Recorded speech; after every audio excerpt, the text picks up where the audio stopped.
오늘은 창세기 23장, 24장입니다. 먼저 23장 19절을 한번 읽어보겠습니다. 23장 19절 함께 읽겠습니다. 이와 같이 그 밭과 거기에 속한 굴이 헷 족속으로부터 아브라함이 매장할 소유지로 확정되었더라. 네, 24장 또 67절 한번 읽어보겠습니다. 24장 67절 함께 읽겠습니다. 이삭이 리브가를 인도하여 그의 어머니 사라의 장막으로 드리고 그를 맞이하여 아내로 삼고 사랑하였으니 여기까지만 하겠습니다. 오늘 그 창세기 23장 24장의 이야기는 기업과 신부에 관한 이야기입니다. 신랑에 관한 이야기입니다. 우리가 앞서 이제 하늘의 별을 보면서 내 자손을 별과 같이 많게 하겠다. 이때 아브라함의 반응이 어땠죠? 믿었다고 했습니다. 그래서 하나님이 그 믿음을 보시고 의로 여기셨다고 하셨어요. 근데 그 고백을 온전히 순종한 때는, 온전히 그 믿음을 확증한 때는 언제인가? 하나님의 명령에 순종해서 정말 사람이 이해할 수도 없고 감당할 수도 없는 그 엄청난 그런 그 명령, 독생자 이삭을 제물로 번제로 바치라 하는 그 명령에 순종함으로써 믿음의 행위가 증명이 되었습니다. 결국 믿음은 고백이었지만 그 믿음을 실질적으로 증명한 것은 행위였다는 거죠. 물론 우리가 이 말이 행위로 구원받는다는 말은 아닙니다. 오직 구원은 믿음으로 된다는 거죠. 하지만 믿는 자에게는 반드시 행위가 나타나야 되고, 하나님은 그 행위를 달아보셔서 그의 믿음이 온전한지, 천국에 들어갈 만한 믿음인지 확인하신다는 겁니다. 어쨌든 아브라함은 이 시험에서 이제 통과를 했어요. 그래서 끝이 나고 이제 믿음이 완성된 자 아브라함에게 어떠한 상급이 그러면 주어지는가, 그 부분에 대해서 우리가 중점적으로 주제를 가지고 살펴보도록 하겠습니다. 첫 번째는 23장 19절에 본 것처럼 소유지가 있었다는 겁니다. 소유할 땅이 있었다는 거죠. 두 번째는 아까 24장 67절에 본 것처럼 아내를 얻게 되었다는 겁니다. 남편을 얻게 되었다는 겁니다. 그것이 무슨 의미인가 한번 23장 1절부터 한번 보도록 하겠습니다. 사라가 죽은 이후에 아브라함이 이제 가나안 땅에 원주민이 있었어요. 일곱 부족이 있었는데 그 중에 헷 족속에게 시신을 매장할 소유지를 사고자 했습니다. 1절 사라가 127세를 살았으니 이것이 곧 사라가 누린 헷수라. 사라가 가나안 땅 헤브론 곧 기럇 아르바에서 죽음에 아브라함이 들어가서 사라를 위하여 슬퍼하며 애통하다가 그 시신 앞에서 일어나 나가서 헷 족속에게 말하여 이르되 나는 당신들 중에 나그네요 거류하는 자니 당신들 중에서 내게 매장할 소유지를 주어 내가 나의 죽은 자를 내 앞에서 내어다가 장사하게 하시오. 헷 족속이 아브라함에게 대답하여 이르되 내 주여 들으소서. 당신은 우리 가운데 있는 하나님이 세우신 지도자이시니 우리 묘실 중에서 좋은 것을 택하여 당신의 죽은 자를 장사하소서. 우리 중에서 자기 묘실에 당신의 죽은 자 장사함을 금할 자가 없으리이다라고 됐습니다. 이 헷 족속은 가나안 원주민들이었어요. 반면에 아브라함은 이방인들이었다는 거죠. 가나안 원주민들, 이방인들에게도 아브라함은 이러한 덕망이 있었다. 그래서 원하는 곳을 소유지로 써서 매장하시오. 누가 당신이 하는 일을 금하겠습니까? 왜? 당신은 하나님이 세우신 지도자이십니다. 믿지 않는 세상 사람들조차도 아브라함이 하나님의 사람, 하나님의 축복을 받는 사람인 것을 알고 있었다라고 볼 수가 있는 겁니다. 이처럼 우리도 세상에서 빛과 소금으로 나타나야 되겠습니다. 그래서 아브라함이 그 말을 듣고 그래? 그러면 헷 족속 너희들의 땅 중에 에브론이라는 자의 밭 안에 있는 막벨라 굴을 원한다라고 아브라함이 얘기를 했습니다. 8절 9절에서 막벨라 굴을 주시어 에브론에게 이제 구했다는 거죠. 그러니까 10절에 보면 에브론이 그 헷 족속 중에 앉아 있다가 그 말을 듣고 아브라함에게 11절에 내 주여 그리 마시옵소서. 무슨 값을 주고 삽니까? 내가 그 밭을 당신에게 드리고 그 속의 굴도 내가 당신에게 다 드리겠습니다. 당신의 죽은 자를 장사하소서 라고 얘기를 했습니다. 그러니까 12절에 아브라함이 갑자기 몸을 굽혀요. 우리 같으면 어땠을게요? 공짜요? 공짜? 감사합니다 하고 그냥 지나갔겠죠. 근데 아브라함은 몸을 굽혔어요. 뭐가 그렇게 몸을 굽혀요? 저는 이 모습 보면서 이런 생각 드는 것 같아요. 가끔 계산하러 갔다가 옛날에 그런 옛날에는 최근에 그런 적 있어요. 죄송합니다. 음식을 결제를 했는데 나왔는데 뭔가 적어 금액이 가 말어 그럴 때 결제를 해야 되는데 그냥 가게 되었다는 거죠. 회개합니다. 회개를 합니다. 이 상황 아브라함은 근데 그러지 않았다는 거죠. 그 땅의 백성 앞에서 몸을 굽히면서 13절에 보면 중간에 보면 청하건대 내 말을 들으시오. 내가 그 밭값을 당신에게 주리니 당신은 내게서 받으시오. 간절히 지금 청하고 있는 거예요. 돈을 받아달라고. 그러니까 14절에 보니까 아브라함이 에브론이 얘기를 합니다. 15절에 내 주여 내 말을 들으소서. 땅값은 은 400세겔이긴 해요. 근데 그게 당신과 나의 사이에 우리 관계에 무슨 문제가 되겠습니까? 당신의 죽은 자를 장사하소서. 아브라함이 에브론의 말을 따라 헷 족속이 듣는 데서 말한 대로 상인이 통용하는 은 400세겔을 달아서 에브론에게 줬습니다. 그리고 난 다음에 17절에 보면 모든 헷 족속이 보는 데서 그 땅이 막벨라 굴이 있는 그 땅 에브론의 밭이 아브라함의 소유로 확정이 되었다는 겁니다. 그리고 18절에 아브라함이 그 땅에다가 사라를 이제 매장을 했습니다. 그리고 19절에 이와 같이 그 밭과 거기에 속한 굴이 헷 족속으로부터 아브라함이 매장할 소유주로 확정되었더라. 아브라함은 굴이 필요했는데 그 밭을 사버렸어요. 그래서 매장할 소유주로 확정을 지었다는 겁니다. 우리가 야곱까지 이 자리에서 우리가 그 묻힌 것을 우리가 뒤에 알 수 있죠. 여기 성경 한 장에 걸쳐서 막벨라고를 산 이야기가 기록되어 있습니다. 이게 뭔 의미인가? 매장지를 샀다는 것? 그 이상도 이하도 아닌가? 우리가 하나님이 본래 아브라함에게 뭐라고 말씀하셨냐면 이 땅, 가나안 땅을 네 자손에게 주리라 약속하셨어요. 근데 언제라고 하셨냐?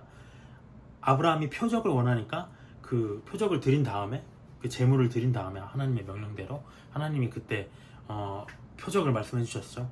너희가 그 땅을 얻을 것인데 언제 될 것이냐? 너희 자손이 애굽의 노예가 될 거야. 그리고 4대 만에 돌아올 거야.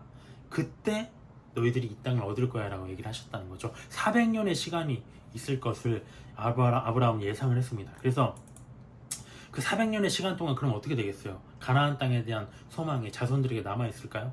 없다는 거죠. 가나안 땅에 대한 소망을 잃을 것입니다. 그래서 잃지 않도록 할 필요가 있었다는 거죠. 그래서 어떻게 했냐? 믿음의 조상 아브라함부터 야곱까지 이스라엘 백성의 그 믿음의 조상들을 그 조상들이 그곳에 묻혔습니다. 묻힘으로써 이스라엘 백성들이 애굽에 있으면서도 우리 조상들이 열조의 땅은 바로 그 땅이야 라는 마음의 소망을 갖게 되겠죠. 이 뜻을 안 야곱도 이 의미를 알았어요. 그래서 어떻게까지 했냐? 창세기 49장을 한번 봐볼까요? 창세기 49장부터 29절 49장 29절 야곱도 과연 아브라함의 이 마음을 알았을 것인가? 49장 29절 뒷부분입니다. 찾으셨나요? 보면 그가 그들에게 명하여 이제 죽을 때가 돼서 유언을 하는 거예요.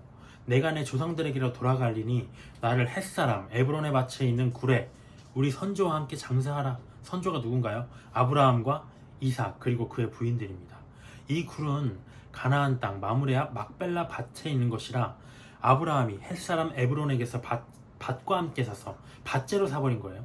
그의 매장지를 삼았으므로 아브라함과 그의 아내 사라가 거기 장사되었고 이삭과 그의 아내 리브가도 거기 장사되었으며 나도 레아를 그곳에 장사하였노라. 이 밭과 거기 있는 굴은 햇사람에게서 산 것이냐 라고 몇 번을 강조를 합니다. 너희 땅이야 우리의 땅이야 라고 얘기를 하고 있는 겁니다. 이때 야곱은 어디 있었나요? 요셉 애굽의 총리가 된 요셉을 따라서 애굽 땅에 있었죠. 거기서 죽으면서 자기 아들들에게 유언하면서까지 나를 그 땅에 묻어달라고 얘기를 했습니다. 왠가 아브라함과 같은 이유였겠죠. 근데 이 이야기를 궁극적으로 어떨까요? 우리가 마태복음을 공부했지만 밭은 무엇이다? 세상이다라는 예수님의 말씀이 있었어요. 세상이라는 밭에 감추인 보화, 교회죠. 아까 밭 안에 막벨라굴이 있었어요. 그것처럼 이 밭 안에 교회가 있어요. 세상 안에 교회가 있어요. 근데 교회를 사시기 원하셨는데 예수님은 어떻게 하셨냐? 그 밭재, 세상재 사버렸다는 거죠. 어떻게? 목숨을 다 팔아서 값을 치르셔서 그 밭을 사셨다는 겁니다. 예수님을 기억하게 한다는 거죠. 아브라함이 은 400세겔이라는 비싼 값을 주고 제 값을 다 주고 그 밭을 샀듯이 예수님도 자기 피값이라는 가장 비싼 값을 치르고 이 땅을 사셨다는 겁니다. 이스라엘 백성들도 그 땅을 무혈 입성하였어요. 물론 싸움은 있었지만 그 땅을 하나님의 유언대로 값을 치르지 않고 그 땅을 소유했다는 거죠. 하지만 우리도 마찬가지입니다. 예수님이 이미 값을 치르셨기 때문에 우리도 장차 언제 천년왕국에 이 땅을 소유로 얻게 될 것입니다. 그리고 이스라엘 백성들은 출애굽을 했죠. 그래서 자기들이 조상들이 묻혀있는 본향 가나안 땅으로 돌아갔습니다. 근데 우리도 어떤가요? 우리의 본향은 어딘가요? 천국이죠. 천국을 기다리며 세상 속에서 나그네처럼 살아가는 우리도 예수님의 재림 후에 천년왕국에서 이와 같이 기업을 받을 거라는 것입니다. 그래서 이 막벨라 굴을 산 이야기, 에브론의 밭을 산 이야기는 궁극적으로 예수님이 이 세상을 사신 어떤 대속의 사역을 얘기하고 있을 것이다라고 우리가 볼 수 있겠습니다. 기업을 얻는다는 거죠, 성도들이. 믿음이 완성한 자가 어떻게 됐나요? 첫 번째, 기업을 얻었다는 겁니다. 창세기 24장을 그럼 볼까요? 우리가 창세기 23장에서 방금 여기 24장에 보면 이 얘기가 나옵니다. 아브라함이 이삭의 자기 아들의 아내로 리브가를 데려오게 한다는 거죠. 그러면 23장의 일을 우리가 그런 예수님의 관점에서, 복음의 관점에서 살펴봤듯이 이 이야기는 무엇일까요? 아브라함이 이삭의 아내로 리브가를 데려온 사건. 사실 아무것도 아니에요. 우리가 보기에는 혼인시킨 게 무슨 큰일이냐. 근데 엄청나게 긴 이런 이야기로 구구절절히 그 에피소드를 써놨다는 겁니다. 무엇인가요? 하나님이 자기 아들 예수님의 아내로 신부인 교회, 곧 믿는 자들을 혼인시키시는 일로 우리가 살펴볼 수 있을 것이다. 근데 그 사이에서 신부를 아들에게로 데려오라는 임무를 맡은 사람이 있습니다. 누구냐? 종이었다는 거죠. 엘리에셀이라는 아브라함의 종이었습니다. 그가 바로 성령의 역할을 하고 있는 것이 아닌가라는 관점에서 우리가 한번 이 이야기를 다시 한번 조명해 보겠습니다. 24장 1절에서 보면 아브라함은 자기 종 엘리에셀에게 리브가를 데려오도록 했습니다. 아브라함이 나이가 많아 늙었고 여호와께서 그에게 범사의 복을 주셨더라. 아브라함이 자기 집 모든 소유를 맡은 늙은 종에게 이르되 청하건대 내 허벅지 밑에 내 손을 넣어라. 어떤 은밀한 곳에 손을 넣게 하는 뭔가 맹세의 다짐, 뭔가 그런 끈끈한 다짐을 얘기하는 것 같아요. 내가 너에게 하늘의 하나님, 땅의 하나님이신 여호와를 가리켜 맹세하게 하노니 너는 내가 거주하는 이 지방 가나안 족속의 딸 중에서 내 아들을 위하여 아내를 택하지 말고 내 고향, 내 족속에게 가서 내 아들 이삭을 위하여 아내를 택하라 라고 되었다는 거죠. 아브라함이 원하는 아들 이삭의 신부는 가나안 땅의 이방인이 아니었습니다. 고향의 자기 족속 중에서 데려오도록 했어요. 왜 그랬느냐? 왜 그랬는지 우리는 알고 있죠. 가나안 땅을 유업으로 받는 하나님의 백성인 자기 씨, 아브라함의 씨, 그들은 자기 씨여야 했어요. 이방인들이 돼서는 안 된다는 거죠. 순수한 하나님의 택한 백성으로 남았어야 됐어요. 그래서 하나님을 모르는 이방인들과는 섞일 수가 없었습니다. 그래서 하나님이 원하시는 신부도 어떤가요? 이처럼 세상 속에 있지 않아요. 교회 안에 있다라고 볼 수가 있다는 겁니다. 또 어떤가요? 결혼에 있어서 우리가 믿는 자는 믿지 않는 자와 멍에를 함께 매지 말라라는 얘기가 있죠. 이런 얘기들을 우리가 생각해 볼 수 있을 것 같아요.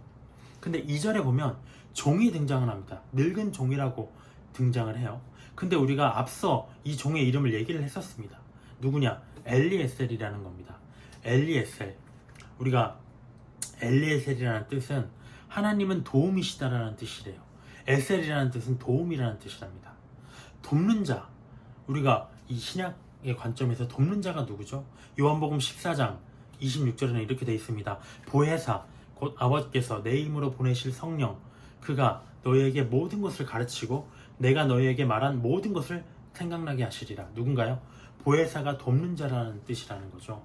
성령님께서 우리의 성도의 신앙생활을 믿음의 삶을 돕는 분이라는 것입니다. 그것처럼 엘리에셀도 돕는다는 뜻이 있었다는 것입니다. 근데 여기서는 앞에서 엘리에셀이라고 했으면 그냥 여기서도 엘리에셀이라고 하면 돼요. 근데 여기서는 늙은 종이라고만 나옵니다. 종의 이름이 등장하진 않아요. 이름이 없어요. 왜 그럴까요? 근데 이 종이 신부를 아버지의 집으로 데려오는 정말 중요한 역할을 하는데도 불구하고 종이라고만 나옵니다. 이것으로 무엇을 알 수 있나요? 성령의 특성들을 우리가 볼 수 있는 겁니다. 첫 번째는 돕는 분, 두 번째는 무엇이냐? 요한복음 16장 14절에 보면 그가 내 영광을 나타내리니 내 것을 가지고 너희에게 알리시겠습니다 라고 합니다. 그가 내 영광이 누굽니까? 예수님의 영광입니다. 그것처럼 그 종이 엄청난 중요한 일을 하면서도 자기를 드러내지 않듯이, 자기 이름이 없듯이 성령께서도 자기 일을 나타내지 않으시고 예수의 영광을 나타내신다는 겁니다. 그가 내 영광을, 예수님의 영광을 나타내신다는 겁니다. 그것처럼 우리가 여기서 성령의 특성들을 군데군데서 발견할 수 있겠습니다. 5절로 가보면, 그러니까 이제 종이 이제 물어봐요. 5절에 보면 만약에 그 여자를 내가 택했는데 이 사람이 거절하면 어떡합니까? 만약에 오려고 하지 않으면 어떡합니까? 그러면은 그 사람이 오려고 하지 않으니까 당신의 아들을 그곳으로 데려갈까요? 이렇게 5절에서 물어봅니다. 그러니까 아브라함이 뭐라고 하냐면 내 아들을 그리로 데리고 돌아가지 않도록 해라. 7절에 보면 하나님이 해주실 것이다. 하나님이 내게 맹세해서 이 땅을 네 씨에게 주리라 하셨으니 그가 그 사자를 너보다 앞서 보내실지라. 아브라함의 완성된 믿음을 볼 수 있는 거죠. 전과 달라요. 독자 이삭을 드린 이후에 믿음이 완성됐습니다. 그래서 하나님께서 다 책임지실 거라고 믿고 있다는 거죠. 그러니까 너는 거기 가서 내 아들을 위해서 아내를 택하라. 하지만 8절에 여자가 따라오려고 하지 않는다. 그러면 이 맹세가 너와 상관이 없다. 허벅지에 대고 한 맹세죠. 그러니까 그냥 안 데려와도 된다. 근데 오직 내 아들을 데리고 거기로 가서는 안 된다 라고 얘기를 하고 있는 겁니다. 그러니까 종이 맹세를 했습니다. 우리가 계속 종과 아브라함과 이삭에 대해서 살펴봤죠. 또 신부에 대해서도 살펴봤죠. 미리 우리가 정의를 하고 시작을 했죠. 우리가 종은 리브가가 신부 되기를 거부하면 이삭을 신부 있는 곳으로 데려갈까요? 라고 물었어요. 근데 아브라함은 그렇게 하지 말라고 했어요. 뭔가요? 성령께서는 우리를 천국으로 인도하시기 원하십니다. 하나님의 뜻에 따라서. 하지만 우리가 예수님의 신부 되기를 거절하면 어떻게 되나요? 복음을 거절한다는 방법이 없어요. 예수님이 세상으로 그러면 가서 그를 설득하셔야 되나요? 그가 믿지 않으면 아무도 그를 구원할 수 없다는 겁니다. 예수님의 신부가 될 수 없다는 겁니다. 예수님은 세상 가운데서 그를 꺼내기 원하시지만 만약에 그녀가 거절하면 그를 복음으로, 구원으로 초대할 수 없다는 겁니다. 이제 10절로 가보면, 그러니까 이제 종이 출발을 합니다. 그래서 종이 뭐라고 하냐면 내 임무를 완수하게 해주세요. 우리 주인의 아들을 좋은 신부를 구할 수 있도록 해주세요 하고 기도를 하고 이제 떠납니다. 10절에 보면 종이 이제 낙타와 뭐 이런 선물들을 들고 떠났습니다. 메소포타미아로 가서, 메소포타미아가 이제 우리가 창세기에서 앞서서 배웠죠. 그 신할 땅, 수메르 문명 지역, 거기에 북부 지역이라고 합니다. 나홀의 성이라고 나왔는데 여기 나홀이 2명이 나와요. 아브라함의 형제가 있고요. 아브라함의 조부가 있습니다. 그러니까 아버지의 아버지죠. 자기의 할아버지죠. 근데 여기서 나오는 자기 할아버지의 성을 말하는 것 같습니다. 메소포타미아 북부, 터키 북부 지역, 터키 남부 지역이죠. 하란이었다고 얘기를 합니다. 하란에서 데라가 죽고 이제 출발했잖아요. 그래서 11절에 거기에 도착해서 이제 우물 곁에 이제 낙타를 도착시켰습니다. 그 다음에 저녁 때가 되었어요. 그래서 여인들이 물을 기르러 이제 나올 때가 됐습니다. 그 종이 그가 이럴 때 이제 하나님께 기도를 하는 거예요. 하나님, 오늘 나에게 순조롭게 만나게 하사 내 주인 아브라함에게 은혜를 베푸시옵소서. 누구를 위해서 기도합니까? 자기를 위해서 하는 기도가 아니에요.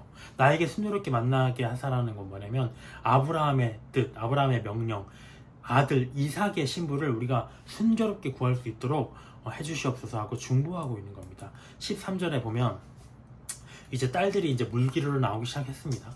14절에 소녀에게 이르기를, 이제 나오기 전에 종이 기도를 하는 겁니다. 어떻게 기도를 하냐?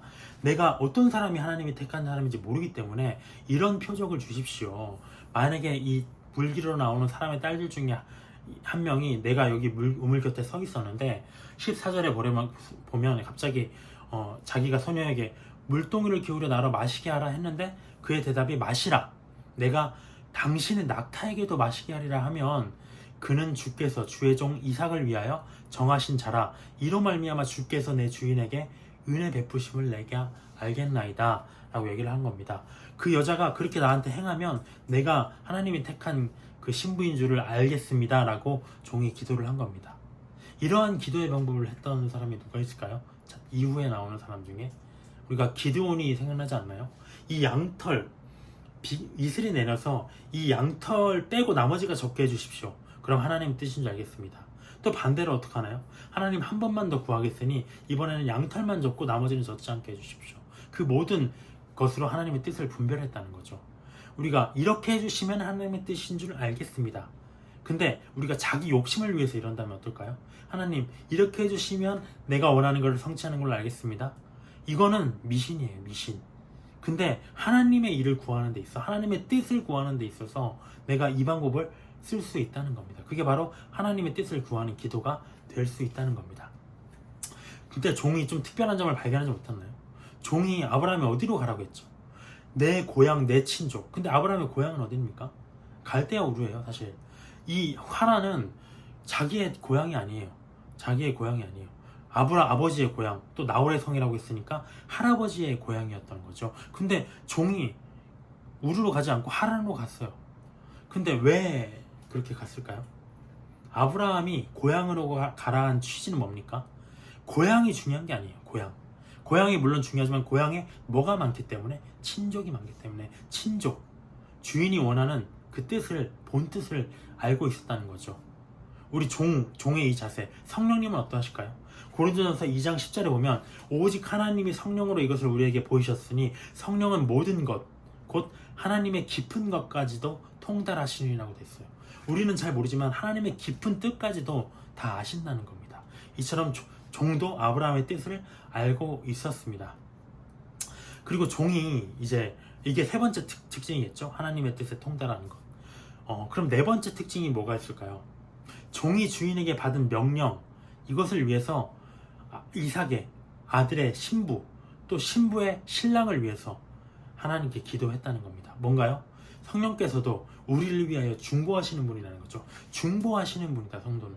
누구를 위해서?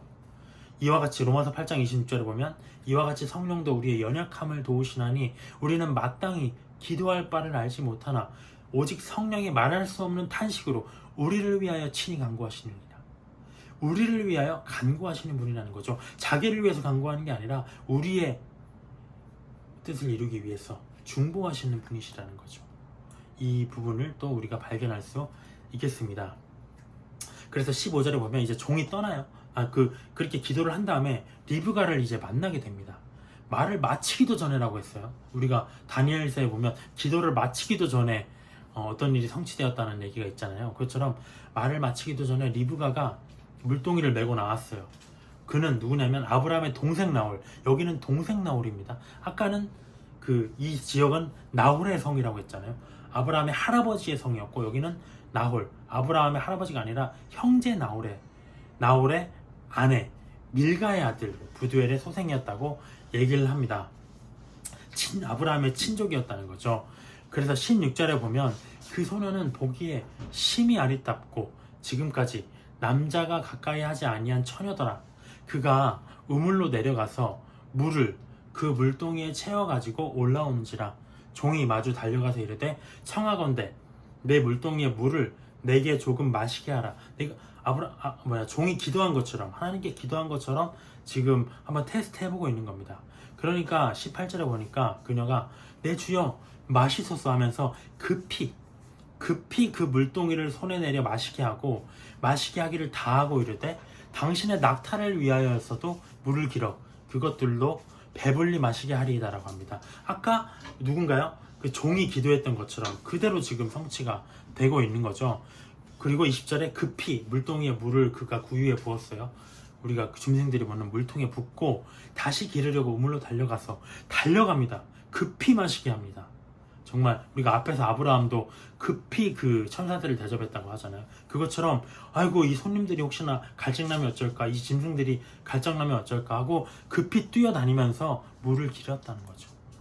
손님을 대접하는 어떤 선한 마음을 우리가 볼 수 있겠습니다. 21절에 보면 그 사람이 이게 우리가 보기에는 지금 하나님이 예언하신 대로 다 성취가 됐어요. 딱 보면 이거 하나님의 뜻이냐 하고 바로 그냥 나아갈 수 있어요. 근데 21절에 보면 그 사람은 묵묵히 주목하여 봤다고 해요. 여호와께서 과연 평탄한 길을 주신 여부를 주셨나? 이 길이 정말 하나님이 나에게 평탄한 길을 주신 것인가? 종의 주인의 어떤 뜻을 성취하라고 주신 것인가? 하고 묵묵히 주목하여 봤다는 거죠. 어떤 일에 대해서 성급하게 속단하지 않고 하나님의 뜻인지 아니면 이게 우연인지 무엇인지 묵묵히 주목하게 봤다는 겁니다. 22절에 보면 낙타가 마시기를 다 하매 그가 가지고 온 폐물들이 있었잖아요. 그것들을 이제 그녀에게 줬습니다. 그러면서 네가 누구의 딸이냐? 물으니까 자기가 그러면서 내가 청하건대 내게 말하라. 네 아버지의 집에 나의 그 일행들이 유숙할 곳이 있느냐? 그러니까 그 여자가 나는 밀가가 나홀에게서 낳은 아들 부두엘의 딸이니이다. 그 순간 알았겠죠. 아브라함의 친족이구나. 하나님께서 정말 평탄한 길을 주셨구나 깨달았습니다. 그래서 25절에 유숙할 곳 있으니까 우리 집에 오소서. 우리는 집과 사료가 족합니다. 그러니까 26절에 그제서야 그 사람이 머리를 숙여 하나님께 경배하고 이르되 나의 주인 아브라함의 하나님 여호와를 찬송할지니라. 하나님께 영광을 돌리는 거죠. 나의 주인에게 주의 사랑과 성실이라고 했습니다. 그치지 아니하셨으며 여호와께서 길에서 나를 인도하사 내 주인의 동생 집에 이르게 하셨나이다. 아브라함의 동생 집에 이르게 됐다는 거죠. 주의 사랑은 무엇입니까? 끝없는 사랑입니다. 목숨까지 내어주는 사랑입니다. 성실은 무엇입니까? 그 사랑이 일회성이 아니라는 겁니다. 계속 이어진다는 겁니다. 사랑 위에 사랑이 계속된다는 겁니다. 그 후에 기도가 성취되었을 때 하나님께 경배하고 영광을 돌리는 충성된 종의 모습을 또 볼 수가 있겠습니다. 그래서 이제 28절에 보면 소녀가 이런 얘기를 듣고 종을 만나고 이 일을 이제 어머니의 집에 알렸어요. 29절에 보면 라반, 우리가 너무나 잘 알고 있죠. 나중에 야곱을 연단시키는 그 라반입니다. 오라버니, 리브가에게 오라버니가 있었다고 해요. 그래서 라반에게로 가서 그 사람에게 이르렀습니다. 근데 30절에 보면 좀 특별한 구절이 나와요. 그의 누이의 코걸이와 그 손의 손목걸이를 보고 라반이 리브가가 달려오는 걸 보는데 뭘 봤냐면 코걸이가 있네. 못 보던 코걸이. 손에 손목걸이가 있네. 이 사람은 어떤 사람입니까? 뭔가 세속적인 사람이에요. 근데 이 사람이 어떤 사람이었냐? 31절에 보면 여호와께 복을 받은 자라고 종에게 얘기를 합니다. 하나님의 이름을 아는 자였다는 거죠. 그럼에도 불구하고 그가 보는 건 무엇입니까? 코걸이, 손목걸이, 폐물, 보물, 세상적인 것. 우리가 나중에 야곱의 도주 사건 때 이방신을 섬기는 그런 장면도 나와요. 그 드라빔이죠. 드라빔을 훔쳐서 야곱이 도주했잖아요. 그게 라반의 것이었잖아요. 그러니까 세속적인 교회의 모습이었다는 거죠. 어찌 보면 롯과 같은 세속적인 교회였다라고 우리가 볼 수 있겠습니다. 그래서 이제 이 이야기들을 라반이 이제 이르되 들어오셔서 어찌 밖에 서 있습니까? 그러면서 내가 다 준비했습니다. 그래서 그 사람이 들어가서 이제 짐을 풀고 하니까 사람들이 대접을 해줬다는 거죠. 음식을 먹었습니다. 음식을 베풀었습니다. 근데 33절에 보면 그 사람이 이르되 내가 이 일을 진술하기 전에는 먹지 않겠나이다. 라반이 이르되 말하소서라고 합니다. 먹지 않겠나이다. 먹고 해도 될 텐데 뭐 급하다고. 저 같으면 먹었습니다. 얼마나 풍족하게 차렸겠어요. 근데 먹지 않았다고 해요. 후에 이 얘기를 합니다. 그래서 라반이 아이고 먹지도 않고 그렇게 급히 말할 일이 뭡니까? 말해보소서 하니까 34절부터 48절까지 이제 이게 쭉 앞에서 본 이야기를 쭉 반복을 합니다. 종은 리브가와 그 가족들을 만났을 때 처음 자기를 보낸 주인의 명령부터 이제까지 일어난 그 일들, 과정들을 소상하게 설명을 합니다. 이 안에서 무엇을 알 수 있는가? 종의 모든 행보가 한치의 오차도 없이 주인의 명령의 말씀의 범위 안에서 다 성취가 되었음을 보여준다는 거죠. 성령님께서는 어떠신가요? 5번째로 하나님의 말씀, 진리 안에서만 역사하신다고 우리가 배웠습니다. 진리의 성령이 오시면 그가 너를 모든 진리 가운데로 역사하시리라, 인도하시리라. 그가 자유로 말하지 않으신다고 했습니다. 자유로 말하지 않으신다. 그것처럼 하나님의 말씀 안에서만 역사하시는 성령님의 모습을 볼 수 있겠습니다. 그래서 49절에 보면 이제 당신들이 인자함과 진실함으로 내 주인을 대접하려거든 이 얘기를 다 들었으니까 정말 내가 뭔가를 하게 하소서, 결정을 내려주소서 라고 합니다. 그러니까 50절에 뭐라고 합니까? 라반이 뭐라고 하냐면 우리는 가부를 말할 수 없다. 왜냐? 하나님께로 말미암았는데 우리가 어떻게 가부를 하겠습니까? 51절에 리브가가 당신 앞에 있으니 데리고 가서 당신 주인의 아들의 아내가 되게 하소서. 아브라함이 종이 그 말을 듣고 엎드려서 또 여호와께 절을 합니다. 그들에게 감사하는 게 아니라 하나님께서 인도하셨고 하나님께서 이 일을 성취해 나가시는 걸 보고 하나님께 영광을 돌렸다는 거죠. 그래서 53절에 리브가에게도 또 그 가족들에게도 남은 폐물들을 다 줍니다. 근데 우리가 36절에 보면 아까 주인이 그의 모든 소유를 그 아들에게 주었습니다라는 구절이 나와요. 이와 같이 어떤가요? 예수님도 하나님의 기업의 상속자이시죠. 그리고 어떤가요? 우리도 그와 함께하면 공동 상속자가 될 것이라는 모습들도 우리가 볼 수 있겠습니다. 어쨌든 하나님께 이 일이 성취되었다는 것을 종이 깨달았습니다. 54절에 보면 이제 그들 곧 종과 동행자들이 먹고 마셨어요. 그리고 아침에 일어나서 나는 주인에게로 돌아가겠습니다 라고 얘기했다는 거죠. 좀 쉬어도 될 텐데 먼 길, 하란까지 얼마나 먼 길입니까? 그래도 나는 돌아가야 되겠습니다. 55절에 그러니까 리브가의 오라버니와 그의 어머니가 아이고 며칠 아니면 열흘 정도라도 우리와 함께 머물게 하소서. 그 후에야 좀 가게 하소서. 어떻게 우리가 우리 딸을 이렇게 보내고 또 당신들을 이렇게 보내겠습니까? 그러니까 56절에 보내면 그 사람이 그들에게 이르되 나를 만류하지 마소서. 아마도 이 종들을 좀 더 대접하려고 했었나 봐요. 근데 여호와께서 내게 형통한 길을 주셨습니다. 여기까지 인도하셨고 당신들의 마음을 움직여서 주인의 아들의 신부를 얻게 하셨습니다. 형통하게 길을 열어주셨습니다. 그러니까 나는 주인에게로 돌아가야 되겠습니다. 지금 먹고 마실 때가 아닙니다. 세상과 함께 먹고 마실 때가 아닙니다 라고 얘기를 합니다. 그러니까 51절에 그러면 우리가 소녀에게 묻겠습니다. 리브가에게 묻겠습니다. 58절에 보면 리브가를 불러 그에게 이르되 네가 이 사람과 함께 갈래? 그러니까 그가 가겠습니다 그러는 거예요. 그러니까 더 할 말이 없죠. 그래서 가소서 합니다. 그리고 60절에 보면은 그러면서 그들이 리브가에게 축복을 합니다. 너는 천만인의 어머니가 될지어다. 내 씨로 그 원수의 성문을 얻게 할지어다. 이러한 고백을 뭘 알고 얘기하는 것 같아요. 이 축복의 예언은 성취되었죠. 리브가의 자손에서 사탄을 굴박시킨 예수님이 나셨습니다. 그리고 리브가가 일어나서 이제 그 종을 따라갔다는 겁니다. 56절에 보면 우리가 종의 관심은 어떤가요?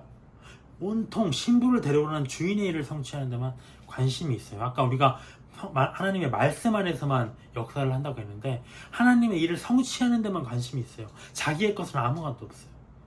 아까 말했듯이 아까 그 구절과 동일합니다. 성령께서는 하나님의 일을 성취하는 데만 관심이 있습니다. 하나님의 말씀 안에서만 역사하십니다. 요한복음 16장 13절 그러나 진리의 성령이 오시면 그가 너희를 모든 진리 가운데로 인도하시리니 그가 자의로 말하지 않고 오직 듣는 것을 말하시며 장래의 일을 너희에게 알리시리라. 자의로 말하지 않는다는 겁니다. 우리는 얼마나 자의로 말합니까? 우리가 원하는 것들을 하나님 앞에 얼마나 주장합니까? 하지만 성령께서는 하나님이심에도 불구하고 자기의 의지가 없다는 거죠. 오직 성부께서 원하시는 그 뜻을 이루는데 또 아들의 기쁨을 성취하는 데에만 움직인다는 겁니다. 이와 같은 충성된 종의 모습은 우리 성도들에게도 동일하게 나타나야 된다고 봐야 될 것입니다. 그래서 우리가 62절에 보면 이삭이 드디어 이제 신부를 맞이하는 순간입니다. 63절에 이삭이 저물 때 들에 나가 묵상을 했습니다. 뭘 묵상했을까요? 멍 때리고 있었을까요? 아니죠. 하나님을 생각했다는 거죠. 우리가 이삭, 예수님의 어떤 모형이라고 얘기하고 있잖아요. 예수님도 어떤 중요한 일을 앞두고 전후로 아침과 밤낮으로 기도를 하시는 기도의 사람이었습니다. 그것처럼 이삭도 내 신부를 구하러 간 걸 알았겠죠. 뭔가 묵상을 한 거죠. 어떤 사람이 제 신부입니까? 하나님의 내 아버지께서 내 씨로 어떤 별과 같이 많게 할 것이라고 하셨는데 그 별과 같이 많게 할 그 하나님의 예언을 성취할 그 신부가 누굽니까? 뭔가 하나님과 그게 아니더라도 어떤 교제를 하고 있었다는 거죠. 그 다음에 눈을 들어서 보니까 낙타들이 옵니다. 그래서 리브가도 봤어요. 이삭을 봅니다. 서로 64절에 보면 만났습니다. 그래서 낙타에서 내렸네요. 그래서 65절에 종에게 말하되 들에서 배회하다가 우리에게로 오는 자가 지금 누굽니까? 그래서 종이 이르되 내 주인입니다. 그러니까 리브가가 너울을 가지고 자기의 얼굴을 가렸다는 겁니다. 종이 그 행한 일을 다 이삭에게 아뢰니까 이삭이 리브가를 인도하여 그의 어머니 사라의 장막으로 들이고 그를 맞이하여 아내로 삼고 사랑하였다고 됩니다. 그리고 이삭이 그의 어머니 사라를 장례했는데 그로써 위로를 얻었다고 합니다. 우리가 어떤가요? 예수님, 우리가 신부와 교회와 지금 예수님이 만나는 장면이죠. 이삭과 리브가가 만나는 장면이죠. 우리도 그와 같이 그때가 되면 사랑하는 신랑 예수님을 만나서 이루어질 혼인잔치가 예정되어 있다는 겁니다. 이제 이 이야기의 결론입니다. 첫 번째는 기업을 얻었어요. 둘째는 아내를 얻었습니다. 신랑을 얻었습니다. 신랑은 신부를 얻었습니다. 믿음을 온전히 소유한 자가 기업과 신랑을 얻었습니다. 하나님은 아브라함에게 이 땅을 내 소유로 주리라 하셨는데 아브라함은 정작 그 땅을 한 평도 안 되는 그런 얼마 되지 않은 그런 밭만 얻고 시신을 매장할 그런 작은 땅만 얻고 아무것도 소유하지 못했어요. 아브라함의 자손 이스라엘 백성들이 가나안 땅을 얻었다는 겁니다. 근데 이 땅을 소유로 주리라는 약속은 궁극적으로 누구를 향한 약속인가? 부르심을 입은 자들, 예수님을 믿은 자들을 향한 천국의 기업의 약속이라는 겁니다. 이미 예수님이 십자가에서 아브라함이 은 400세겔로 값을 치르셨듯이 십자가에서 값을 치르셨기 때문입니다. 근데 아브라함은 종을 시켜서 리브가를 데려오도록 했어요. 하지만 이 일이 혼인으로 성사되느냐 마느냐는 신부의 선택에 달려있다는 겁니다. 종이 아무리 신부를 권면하여도 그 가족들이 그렇게 권면해도 신부가 이 모든 제안을 거절하면 아브라함의 지침을 따라서 신랑이 신부에게로 갈 수는 없었어요. 신랑이 세상에게로 나갈 수는 없는 거 아닙니까? 신랑에게로 데려갈 방법이 없다는 거죠. 지가 거절하면. 근데 이와 같이 우리도 하나님의 예정하신 가운데에서 성령의 인도하심으로 복음의 청함을 받는다 할지라도 예수님의 신부가 될 것이냐 마느냐는 나의 결심에 달려있다는 겁니다. 그리고 물론 내가 이 복음을 거절한다면 신랑도 없고 기업도 없을 것이라는 것입니다. 리브가는 부족함 없이 살았어요. 아까 봤지만 뭔가 풍족하다고 했어요. 근데 그 모든 것을 포기했어요. 일순간에. 얼굴도 보지 못한 신랑을 따라서 가겠나이다 결심했다는 거죠. 가야 할 길이 어디고 그 길이 얼마나 먼지도 알지 못하고 그저 종이 이끄는 낙타에 올라타서 갔다는 겁니다. 그녀는 어떤 사람이었나요? 생수가 귀한 그 척박한 땅이었죠. 갈증이 가득한 그 땅에서 사람에게 뿐만 아니라 짐승에게도 물을 먹이고 지나가는 나그네를 환대할 줄 아는, 급히 뛰어다니면서 물을 먹일 줄 아는 선한 사람이었다는 거죠. 교회도 그래야 한다는 겁니다. 그리고 마침내 신부를 만난 이삭은 어땠습니까? 그녀를 맞이해서 아내로 삼고 사랑했습니다. 예수님과 교회도 그 순간만을 지금 간절히 기대하고 있는 거죠. 그날이 오면 신랑과 신부는 결코 헤어지지 않는 영원 불멸의 사랑을 영원히 누릴 것입니다. 그 만남은 아브라함이 주선했죠. 그것처럼 예수님과 우리가 만날 그 때와 시는 오직 하나님만 아십니다. 그러나 그날에는 우리가 그와 함께 영원한 행복을 누릴 것이라는 겁니다. 이 내용을 보면서 우리가 아가서가 저는 떠올랐어요. 아가서로 마치고자 합니다. 아가서 2장 8절에 보면 이렇게 되어 있습니다. 내 사랑하는 자의 목소리로구나. 보라, 그가 산에서 달리고 작은 산을 빨리 넘어오는구나. 11절에 겨울도 지나고 비도 그쳤고 지면에는 꽃이 피고 새가 노래할 때가 이르렀는데 비둘기의 소리가 우리 땅에 들리는구나.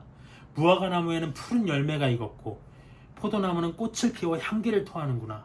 나의 사랑, 나의 어여쁜 자야, 일어나서 함께 가자. 16절에 내 사랑하는 자는 내게 속하였고 나는 그에게 속하였도다. 그가 백합화 가운데에서 양떼를 먹이는구나. 신부와 신랑의 그런 서로를 고대하는 간절한 마음입니다. 그것처럼 우리도 기업을 얻고 장차 신랑을 만날 날이 다가올 것입니다. 기도로 마치겠습니다. 주님, 오늘의 메시지는 믿음을 완성한 자, 믿음을 완주한 자에 대한 소망의 메시지입니다. 그가 무엇을 누릴 것인가? 장차 이 땅에서 예수님이 통치하실, 장차 이 땅이 새롭게 될 그날에 이 땅에서 왕노릇할 것이라는, 땅을 기업으로 받을 것이라는 엄청난 약속입니다. 또한 무엇입니까? 이 세상의 창조자, 만왕의 왕, 만주의 주가 바로 우리의 신랑 되셔서 그분과 함께 영생을 누릴 것이라는 약속입니다. 그날을 위해서 우리가 잠깐의 고난도 받아야 한다고 하셨습니다. 그 고난 가운데서 우리가 낙심하고 낙오하지 않게 하시고 죄로 무너지지 않게 하시고 완악한 마음을 품어서 하나님을 떠나는 자가 되지 않도록 저희를 늘 돌봐 주시옵소서. 주님께 모든 영광 돌려며 예수님의 이름으로 기도드렸습니다. 아멘.